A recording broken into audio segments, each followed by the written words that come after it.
So sorry about that false start. Apparently, doesn't like my Twitter going live on Streamyard today. Although I do have a premium account, so I will check that in a moment. But so I'm going live to you on Facebook and live to you on YouTube. Twitter X is where I really wanted thought people would see this, but we'll see what happens. And this is the promised video that I promised, but it's not that video coming forward. Now, late in the week and Friday, I hyped up the fact I was going to do some sort of just sort of whiny crying video for the world to see, not just for my partners. And we'll talk about those in a minute. But this is going to be kind of a state of the state address here. This is not quite that. This is a bit of a change of heart. This is sort of a moving forward kind of thing and a bit of research that I did going forward. And of course, the topic in the topic that's in the description about tough love, about the conversation. And this is something I already brought up in a couple of videos I did yesterday, which will explain while you see more hot takes, short videos throughout the day. So there'll be a wash of those, way too many going forward, and more on the weekend as opposed to some of the roundup type stuff that's old school news. And it's literally because it's old school news. What I'm found this weekend, spent a lot of time with my niece. My niece is 23 years old. She just graduated from grad school and she's off to become an actual adult, get a job, do those things going forward. But we also had a good long discussion back and forth today about information and content creation. She creates content where she does video games like all other 23-year-olds, but she also has another channel which she doesn't want to be tainted by from her gaming channel that she does the news on, that she watches the news on, that she gets going on. And she talked about how the stuff that I produce here for Conversation Project is actually in her feed. She actually sees it in her For You page on TikTok because that's where she gets her news from. That is a bone of discussion, contention right there. But it is the truth. It is what's going on. So with that, and some of the things we talked about, how she asked me about the things I was picking and why I picked them. I asked about the things that I picked and what she thought about them. And it brought me some insight, a real focus group of one, if you will, but a focus group that showed me some insights on what the youth are doing. And it had me do a little bit of discussion. So I did some research. I did some back and forth. I did some looking in with it. And then I ran it through a quick chat GPT sort of filter to help weed out and make a big sort of succinct version of what's going on. So what I have on my phone right here is 10 ways, descriptions of how the generations, the older ones, baby boomers, and Gen X, which I am a middle Gen Xer, see things in their news gathering, their news operations, what they see, what they input, what they take, what they watch, what they understand, and what they believe, versus the millennials and the Gen Zs and the Gen Alphas. I guess that's coming after that, what they get. The Gen Alphas is my daughter's basically Gen Alpha, and she's essentially all she watches is TikTok and listens to show tunes. And the TikTok she watches are gameplay and show tunes. People playing games while listening to show tunes. So I have no idea what she's going to get into at some point in time. But for those who are in traditional news sources and want to work in traditional news, who are millennials or Gen Zers, the options are being eliminated day by day.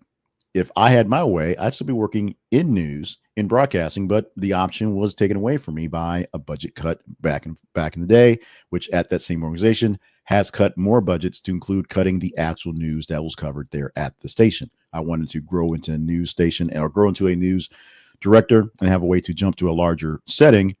Didn't get a chance to do that. Now no one gets a chance to do that here in this local area going forward. The news is farmed out to the TV stations and some network stuff that still exists, but it too does not exist the way it does for radio. There's a big deal with this one. Essentially, it dropped into my head that the way I watch the news, the way my dad watched the news, the way we consume it and want to consume it now is not the same way that young people consume the news. And with that, it's not a matter of taking the old news programs and just convincing the young people to come watch it in the old programs.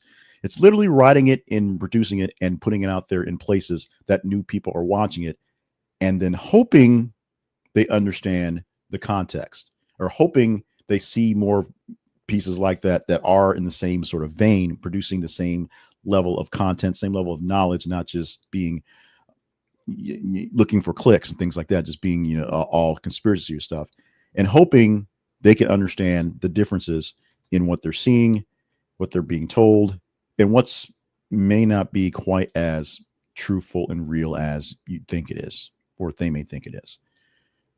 It's an interesting concept. It's something that didn't dawn on me in that perspective. My thought process was I need to find ways to shorten my cast and put myself out there onto things that will fit those levels, TikTok and other things, so that I can actually expand and get people to come back to my website and get people to come back to my YouTube page or the longer form things to see the longer form discussion going forward. That is what I believed we needed, because the news I produce, the stories I create, the words that I use, and the pictures that I have there to go there are not just here's what happened, although that's the most important part of it. It's here's what happened. Here's the dry version of what actually happened with as many details we can get to you in about 2 minutes. So you get a full sort of the description of what happened. A little bit of commentary. Sometimes it's sprinkled in there and sort of jabs and stuff. But at the end of some of them, a little more discussion with more detail and more nuance, if you will, from a point of view. It's my point of view. Sometimes it's, some people say this, but other people say this. I think this, but it's from a point of view of a person. I let you know why I have that standpoint, where I'm coming from, and where my background is to believe these things. Sometimes I say things that you don't believe I actually believe when I do. Sometimes I say things that I can't understand why I'm saying them, but because of the moment, because of the issue, they're there. We have a story that you'll see in a couple hours that we put out about Todd Chrisley, who is now apparently going to be an advocate for African-American males in prison, some sort of prison reform based on based on systemic issues in the prison system. I want to see that. I'm a fan of Todd Chrisley altogether. The fact that he says, I saw young African-American men get treatment that I did not get as a white guy that was unfair intrigues me. And now that he said those words, I want to see him do those things. But who's going to get that news? I got that news because I skim all sorts of outlets looking for things. And because this outlets need to be relevant, there was essentially that they picked up on the press conference he gave, 2 days ago, and trying to get something new for Sunday to continue the story going past the president gave my pardon, and I'm not really political and things like that. And I'm going to do better and we're going to do whatever. And to this one little nugget that because one outlet pulled it, the rest of them do because they can either use it for, the aggregating, or they can rewrite it to make it work for them. That's this thing there. So because this is a 5-day-old story in theory, Chrisley's got released. And because it is a 3-day-old story in theory, Todd Chrisley gave a press conference. This little piece right here that was not really talked about in the press conference, we didn't cover the press conference. We covered them being released just in general because it's an ongoing thing. It's something that hopefully people would get the nuance in what's going on in there. That because I'm not a CNN, MSNBC, Fox News, OAN, or Newsmax. Despite the fact I can't do long form news stories, can't do short cut-ins. I can't really do great detail in updating stories that are linear because you're getting them in clips and bits and pieces, and they may get one but not get the other. That's the magic of the algorithms. If you want more of that stuff, we need you to follow us at our places of import, which happen to be Facebook.com/This Conversation Project, X when it's working, x.com/TH_conversation, and of course the YouTube page where we do all our stuff. If you're watching this YouTube, it's there. Search for The Conversation Project. We're the speech bubble. We're that one. But let's get into the details, the meat of this. I have 10 reasons or 10 points, contrasting points on the way older and younger generations conceive, contract, receive, ingest, manage their news coverage versus the other. Now, this is baby boomers and Gen Xers. I'm in my 50s, so these are people essentially 45 and up. And the 45 is also a little sketchy. And people who are 45 and down, more like 35 and down. The younger guys versus the older guys. The millennials who are in the Gen Zers, who will say the split is 30. Let's use that as a split. Because we, of course, are very much installed in the old ways that were still there. We use rotary phones, and we are there with the birth of the internet as something that was viable going forward. Millennials and Gen Zs, they probably rarely see a wall phone unless they work in an office and have an office desk phone that are not even phones. They're actually on the internet. Those things happening. So 10 things. The order is just 1 through 10 because it ordered them in a numbered list, but these aren't necessarily by any actual decree. This is just 1 through 10. And the number one thing we're going to go with is news sources. I don't have slides. I didn't do anything fancy for this one. So this is just me yakking at you, pointing at this phone and reading off it right here. Number one difference between Gen Z and let's say younger and older generations, the boomers and the Xers and the Gen Zers and millennials, is their sources. So as an Xer, as an older generation, we relied heavily in our day and still rely a lot today, in whatever form is left, on news media like newspapers, TV newscasts, and the radio. I still listen to the radio for news commentary and newscasts, even though a lot of times I listen to cable news on the radio.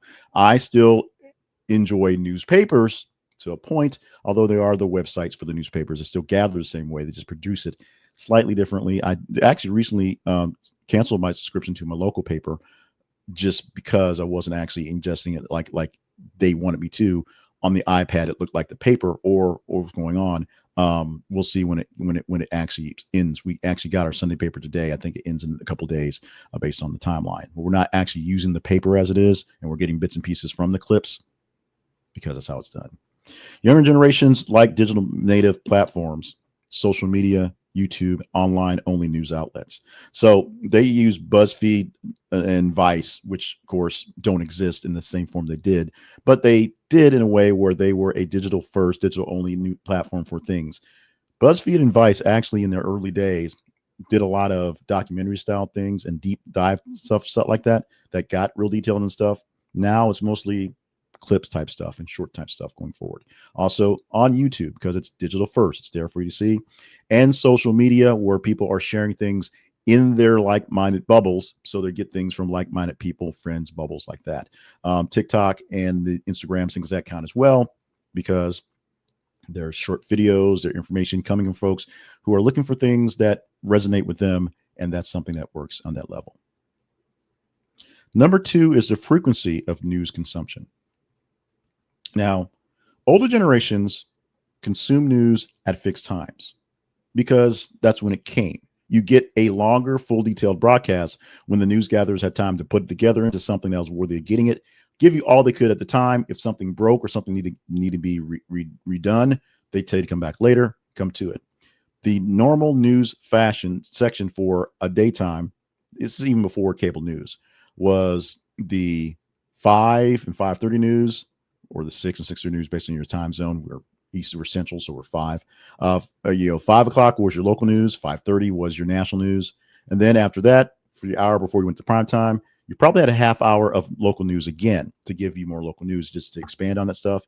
And then at 10 o'clock or 11, if you're East Coast, you had the local news again for anything, a wrap up of stuff to see after the prime time lineup for people who aren't home at 6 or eating the dinner. Because back then we stopped and had dinner at 6 o'clock.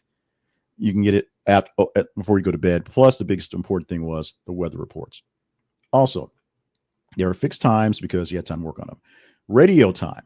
When you listen to radio news, it's essentially top and bottom hour. There are news updates, and those are quicker things as well. But you know, when it's check out the newscast, you go to your radio at about 5 minutes till, and you wait, listen to the news, and then they go back to whatever show they have going on.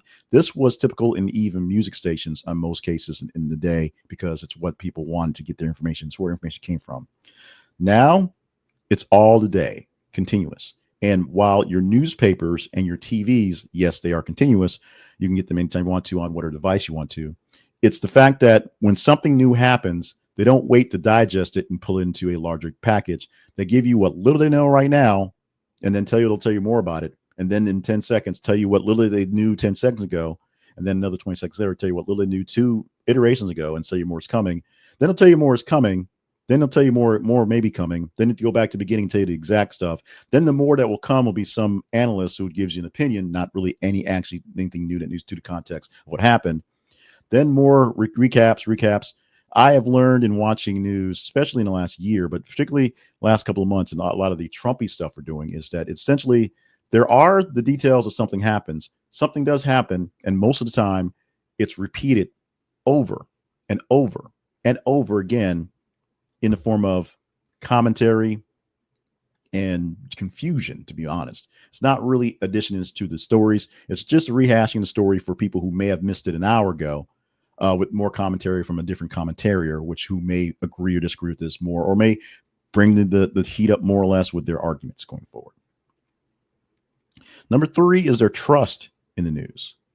As older generations had a higher trust in established institutions and mainstream media. Walter Cronkite was the man. Edward R. Murrow, there's a play about him on Broadway about him saying things going forward.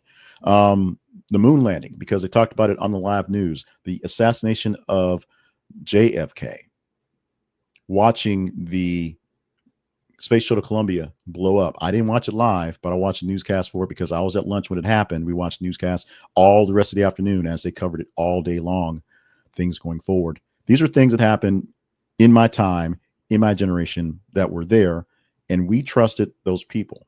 When we learned about how there were folks like Deep Throat and how the sources had to be saved and had to be taken care of, because as we all know, our governments and our people who are in power will lie to us, not because they have to, but because they can, is there. Younger generations don't trust traditional media at all. They question their bias. They question why they do this. They understand that it is a business. It was a business back then, but it was an easier business to run when you can run ads inside of things that people would watch, or of course classified ads in newspapers, those types of things, or when the networks made enough money that they could pay for investigative journalists because they were fairly cheap. That actual work is very expensive, and the young generations don't really trust the people who do this stuff for a living, or at least do this stuff in a way where they're out there, pounding pavement.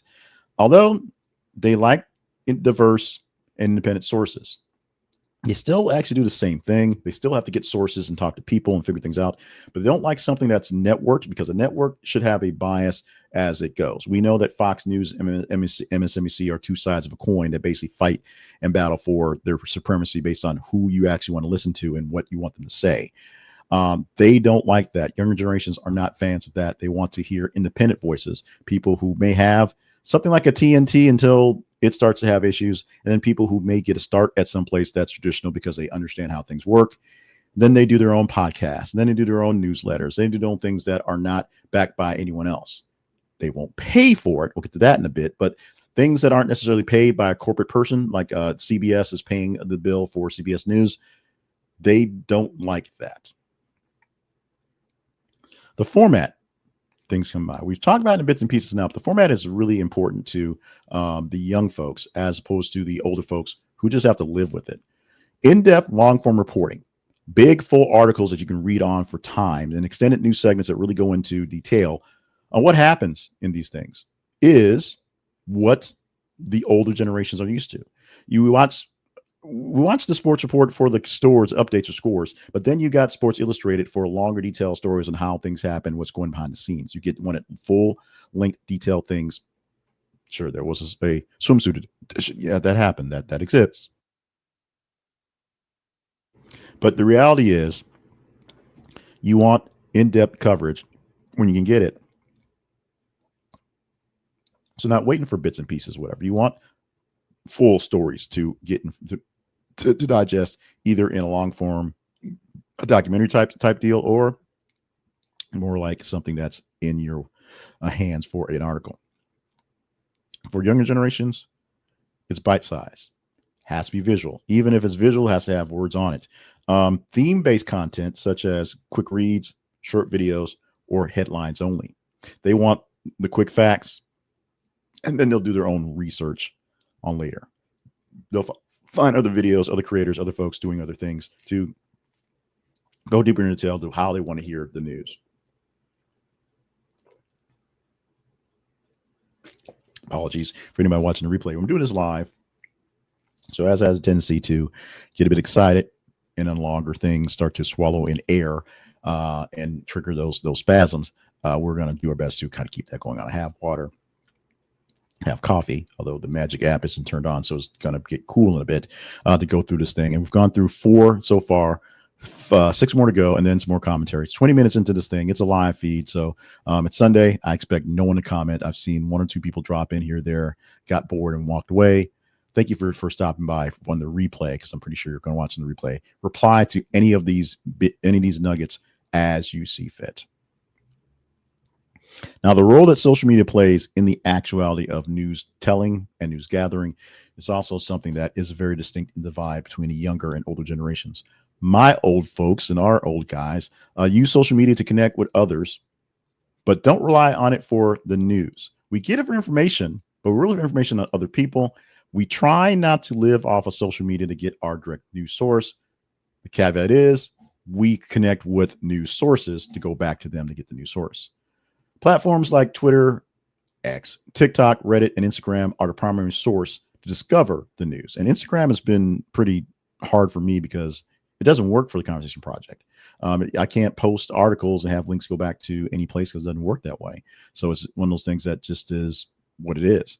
But being able to produce the news in a way to a place that some of these youngins are getting to has been a challenge, because I know my older demographic, I see by the stats I see on the YouTube, they get it, they take it, but also I need some younger perspectives. Part of the things I got about what we're doing was my niece was not so much surprised, but really thrilled that we covered pop culture stuff. And then throughout, you should cover this one instead of this one because we care more about this than this. Didn't care about JoJo Siwa, but cared a lot about Dua Lipa. So things like that, which we covered in bits and pieces, but didn't seem to really catch traction. So I lost interest in it.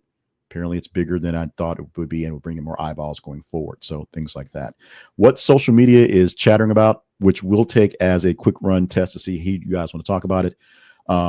Sometimes I have to really go deeper, or seem to need to go deeper now, because those are the stories that the Gen Xers are caring about. Or I'm sorry, I'm the Gen Xers, the younger generations, the millennials are caring about. Now, granted, they do care about a lot of the Trump stuff as well, because it really is affecting them now and will affect them going forward. But it's some of the glossier, more things that are going there. Now, gatekeepers versus crowdsourcing in the way of the news you're getting or the information you're getting in general. The boomers, Gen Zers, us older folks, trusted professional journalists and editors. Their job was to filter and prioritize the news. We wanted gatekeepers. Once I became a actual news person, working in news, the gatekeeping became a bit of a pain in the butt to get what my stories out there.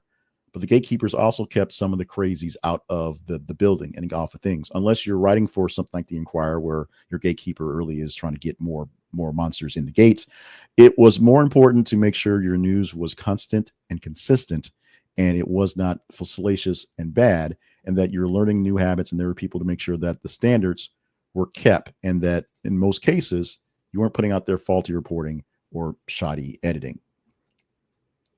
Younger generations look for peer sharing. What does my friend think? What does the algorithm that is in my brain want to show me? And what's trending right now? What's big? That's important.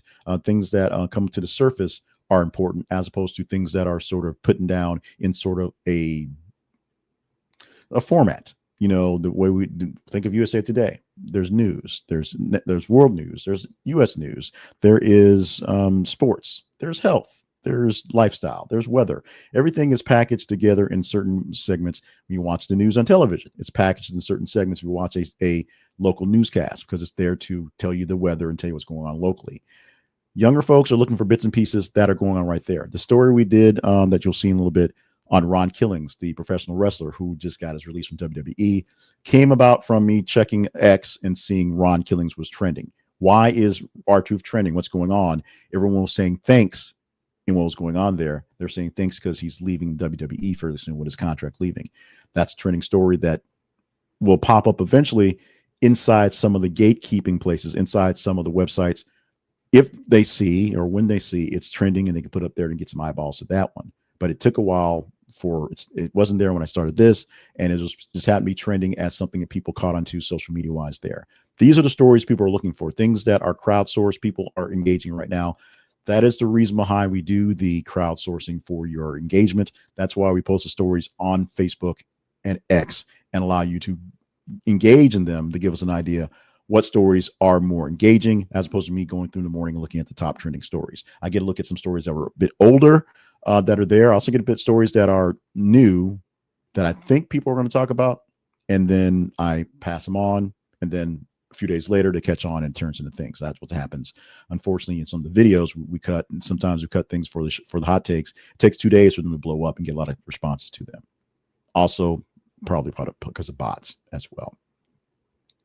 And number 7, the interaction with the news, which may sound like a weird sort of statement, but the way older and younger generations interact with the news, how they actually engage in it, as we say for our stuff, it's different. Boomers, Gen Xers was passive. You got a newspaper, you read it. You watched TV, then it turned on the news, you watched it. You had a radio, you listened to it. There were not ways to really respond. There were letters to the editor, which is also essentially a passive way of engaging as well. You can call the new editor and complain about stuff and go back and forth, but it was not a real true engaging fact. It was just you taking a note to someone to give to someone else. And if it was something that was salacious, they might deal with it. If not, they may bring it up in some editorial going back and forth. But it was not you going back and forth literally with folks.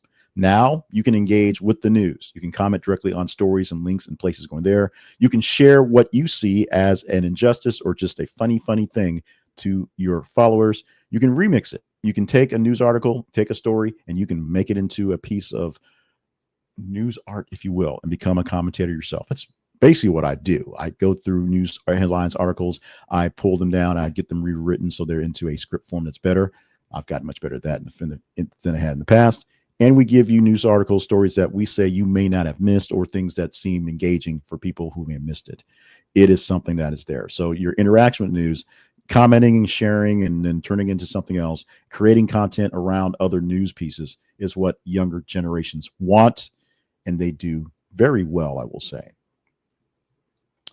Now, for number 8, the exposure to global events is an interesting one to take on. So let's talk about some history of the news. Let's talk about Nightline, which also doesn't exist anymore.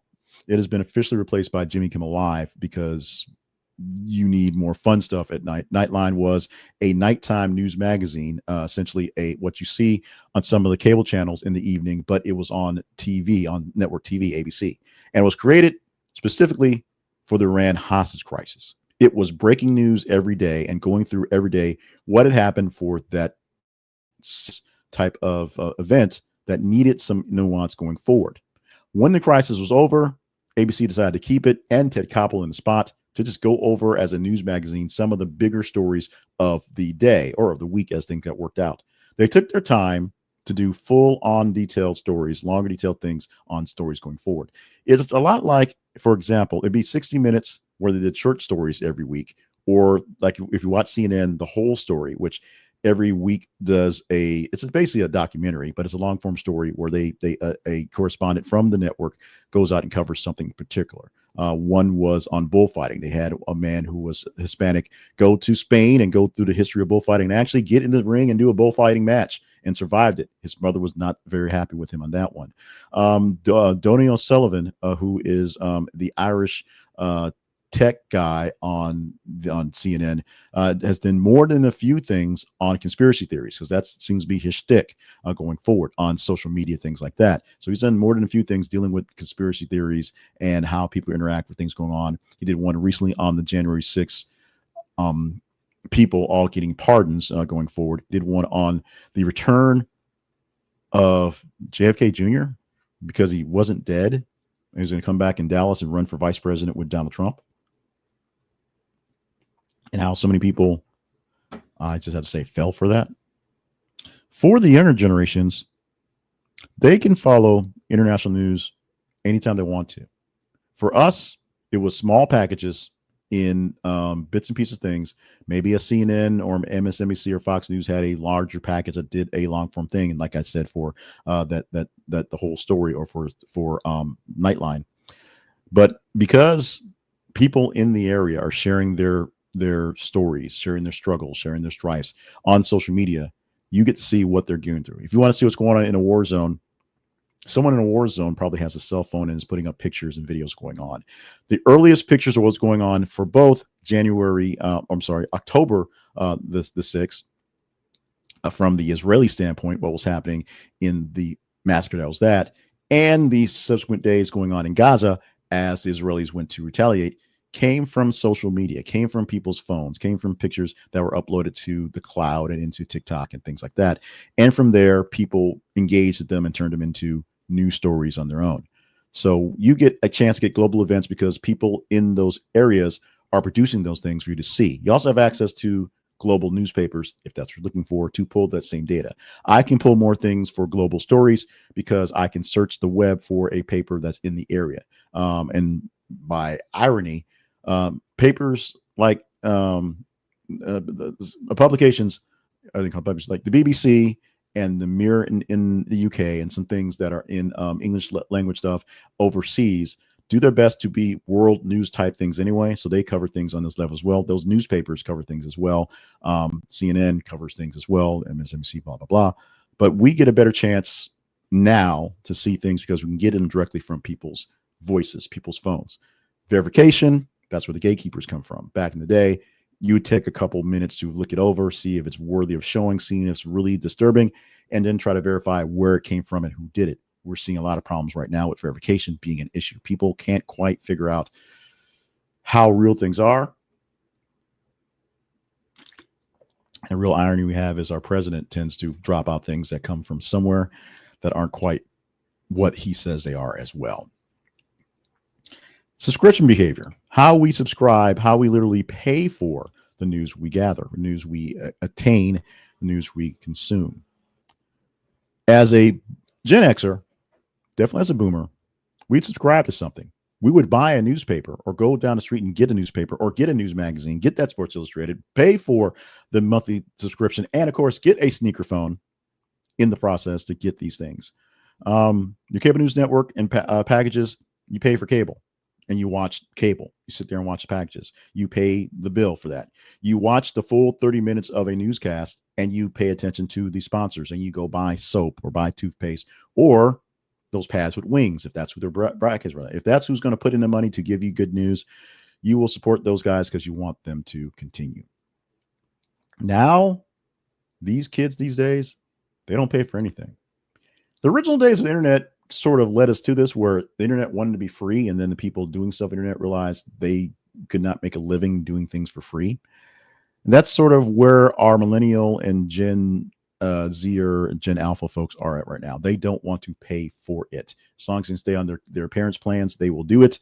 They don't want to pony up the stuff. They look for ways out of subscriptions, look for ways to pass stuff, look for ways for things that are cheap, and they're less willing to put in anything other than getting free content and just suffering through some ads in the process.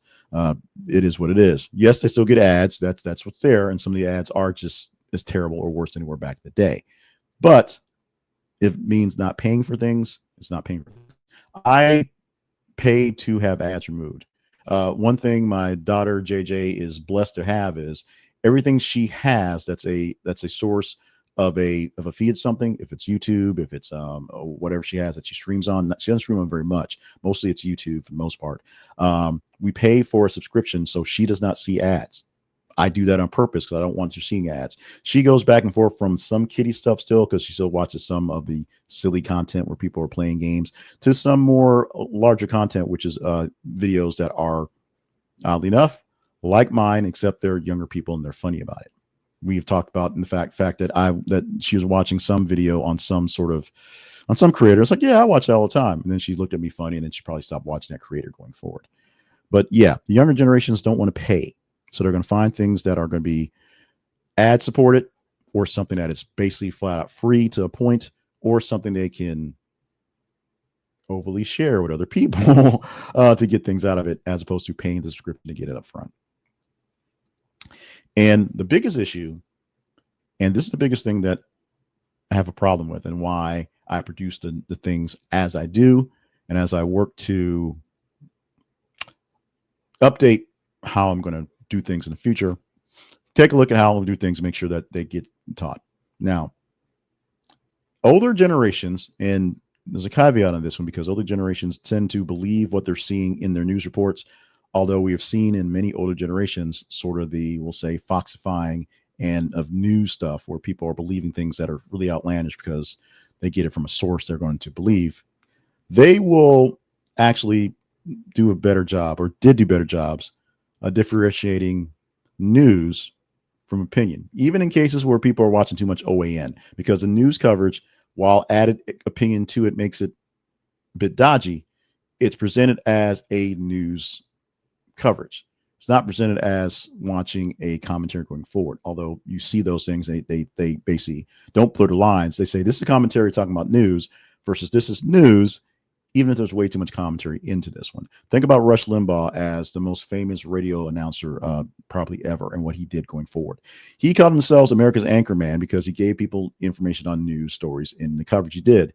But he also called himself a fuzzy little, soft little fuzzball whenever he got blasted for giving too much non-news because, oh, I'm just a guy just talking about stuff. And then he's America's anchorman because we older generations tended to go along with the news versus things that were opinion. When things were opinionated, they usually had, this is an editorial from blah, blah, blah. It was announced fairly easily, or at least supposed to be back in the day.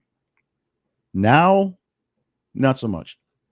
Younger consumers consume it all in general. We all consume it all, but younger consumers don't actually get the clarification that they gave today, or try to, a distinction that something is specifically something from an influencer saying the stuff they're saying versus something that is backed by science and they're reading off a report.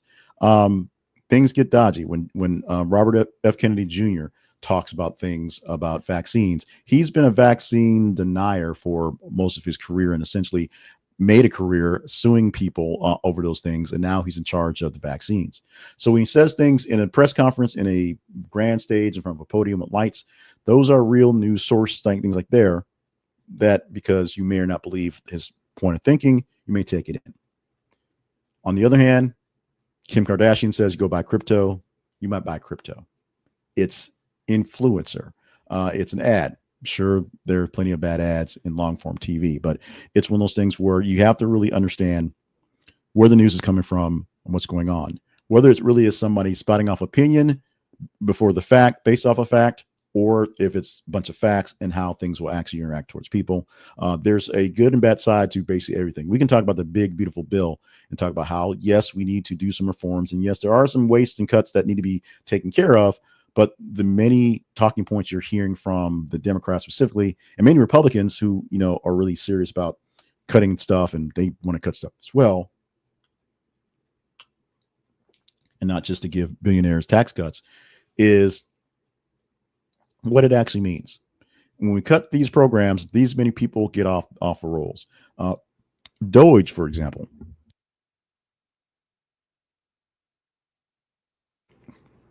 We just saw the finale. We went up to the finale for the ending of Doge, of the work directly by Elon Musk, who will still be around to say things. But as he's stepping away, we're hearing some of the things he doesn't like about the government, things that are going to do, like the big, beautiful bill as well. But many things that we saw in Doge was like, oh, we're going to cut $2 trillion, which they didn't. They won't come close. And the things they cut were sort of willy-nilly, just like if you're working in a tech outlet where, oh, we're going to slash this budget here and cut these people here. We're just going to not do this going forward, to find out you can't just not do this, because these people here that don't seem like they're doing much, sitting in the office drinking coffee, watch the screens that make sure we can fire off nuclear bombs when it's time. Or these people here pay for the food to the farmers here in the United States who need this money to get it processed and sent to overseas places where we feed these people who are in need, so they don't hate us so much. Or these people here are keeping track of vaccinations and keeping track of things happening with various diseases, so that when we have a mission to deploy vaccines to places in need, we can do that. Or hurricane season's coming. Tornadoes are coming worse. There's a thing called global warming that it exists, whether you want to believe it or not. And because of that, we need these weather people to do what weather people do. Tell us about the weather because it's dangerous. It's one of those things where you have to really know where your information is coming from. And you may not want to talk to an old stodgy guy to get it from that person, but you also want to make sure that the person that's giving you the information is not just some crazy guy who has a great voice or looks hot or saying things that's kind of cool and has a bunch of guys who are yes men going back and forth, or even an Andrew Tate guy who's saying very dangerous things for a person to listen to and understand. Where your news comes from is important. How it gets there, how it gets processed, and what you get is important. And the outtakes, the things that they tell you they're not talking about, things that they hear aren't really true. Knowing what some of the falsehood things are, rumors are this, but we can't can't constantiate, can't confirm it, things like that going forward. So, what does that mean? After 20 or 10 minutes of getting into the intro and about 20, 30 minutes of going over 10 things that were quick lists that should have took 8 minutes, what's going to do going forward as I'm doing this live here to wrap things up? So what I'm going to do mostly, and you'll see me edit these things, get them out there in a few moments once I click save and kill this live thing out there, is we're going to do more hot takes. And we're going to do, unfortunately, more detailed, longer hot takes to put onto the TikToks, things like that. So instead of like the 3-minute stuff, there'll be more 5-6 minute independent things. Now, when I'm doing things you might have heard, the morning show update, I try to keep those things to about 3 minutes because I want to get the whole thing done in less than 30 minutes, and less than 40 minutes on the long days if I have longer stuff to talk about. And I'm going to cut them up for later and use them for clips going forward. So for that issue, because I'm doing 10 stories on a Monday and 8 stories on Tuesday through Friday at 3 minutes a pop, 10 stories is 30 minutes just on news. You see that it is 26 or so minutes, or 24 minutes on news on the rest of the days. Math in head, not always good. So because it takes a half hour just to get through the news on 3 minutes a thing, plus there's a break for promotions, breaks for commercials, things like that. And I cut it up for TikTok anyway. I keep it shorter. What we'll start doing more of is more of the hot takes that have less commercial stuff in there. They'll be less attached to the news headlines in the things you might have heard. In fact, I may record them all separately for that particularly. That way I know you're getting a better taste of what's going on. As well, we're going to do more. I may have to pay for more AI tools that will cut things down into shorter pieces. If you watch some of the shorter pieces that happen and show up on YouTube Shorts or on TikTok, the ones that are actually vertical, what happens is StreamYard, the thing I'm using to do this right now in the live feed, saves a video and will go through and generate some quick AI things, about 8 to 10 based on what I do every day. And it does what it can to figure out a starting point and stopping point. Sometimes it's great, sometimes not so great. What's happened lately is it's given me almost 2-minute clips in some cases, so they don't go to shorts on YouTube because they're over that 90-second threshold. They're still vertical, but they don't get there. And so, but the shorter clips tend to engage better, but it also means cutting up for vertical, doing things like that. That's time that I don't have to spend every day to do that right now. If you guys were to contribute more in the way of contributions, maybe being a partner, maybe going to our sponsors page, doing things like that, that would help. And I could hire someone in to work on some of those things going forward. In the meantime, I have to work on these AI tools, and I may have to invest in some more AI tools to do a better job at that. What I get, I'm paying a bunch for, so I'm using it. I may have to pay for better tools going forward. So I'm going to actually do longer videos on TikTok, oddly enough, but videos that actually have more detail. And plenty of people do 6-minute videos just explaining things on TikTok, but they do them in vertical format with a lot of background, a lot of flips, a lot of changes and jump cuts and stuff like that. So there is things like that. Worry about that one. But I want to make sure that on the TikTok stuff does have more detail in it. And while there won't be intros per se, we'll get to the point much, much quicker in all aspects. Won't read the headline per se for the articles that we have for the for things you might have heard, or read the headline, do a pause if you're watching the full thing, and then go straight into the news article so we have the details there, so we can go more into it quicker without sparing 3 to 6 seconds on a headline to repeat it in the opening line for that. We'll do stuff like that. We're going to do more engaging stuff. I'm going to do more popping up here live, even if no one shows up, to make sure I'm here. And I'm going to turn bits and pieces of that to the smaller places where we're there. I'm going to figure out what's wrong with X, and maybe I didn't change I had an issue with a credit card that apparently I paid a bunch of money on to keep ahead of some stuff, even overpaid, and went to go use it for some things because it had extra space on it. And now I found out that it actually expired. So I have to figure that one out. That's probably what happened with the X going forward. We'll see how that plays out in a bit. So we're going to do more stuff like that. We're doing more promotion of what we're doing to get people to either look for more of us in our For You page or come to the longer form stuff, because that's where things are. We need more people engaged with us on the feed. So the feeds, of course, facebook.com/This Conversation Project and x.com/TH_conversation. I know you're not a big fan of Facebook anymore, especially younger folks, but we're there. We're also on Blue Sky now. And apparently we're not on Threads because Threads no longer is able to be fed through my my program I use to pre-set up posts. But Blue Sky now has access. So we're on Blue Sky.